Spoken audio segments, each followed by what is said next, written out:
ఇసుక కొరత వచ్చేసిందండి. ఇసుక పనులు ఉంటలే నాలుగు పెట్టించి నాలుగేళ్ళు పెట్టి వేసుకుంటలేదా మీకు?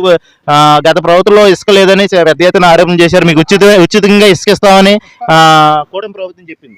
ఇస్తారని అన్నారండి. అక్కడ నుంచి ఇసుక ఏం ఇసుక కాపట్లేదు, అన్ని పడిపోయేది. ఇసుక రావట్లేదు. నాలుగు పెట్టించి ఖాళీ కూకుని అలాగే అప్లై తింటున్నాను. పనులు ఉండలేదు. పనులు ఉండలేదు. గతంలో మీకు ఖాళీ ఉండేదా లేకపోతే పనులు జరిగి? ఆ గతంలో పనులు జరిగాయండి. ఇసుక చెప్పు జరిగి మీరు ప్రభుత్వంలో ఇబ్బందులు పడ్డారా? ఇబ్బంది ఏం పడలేదండి.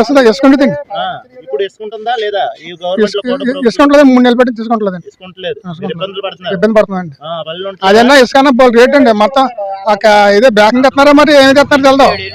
పెద్ద లారీ ఏమో 30,000 అంట, చిన్న లారీ ఏమో 15,000 అంట. 10,000 అలా ఉండదండి లారీ. అదండి. ఇప్పుడు ప్రభుత్వంలో ఇంకా రేటు ఇసుక రేటు పెరిగిందంటారు. ఇసుక రేటు పెరిగిందండి.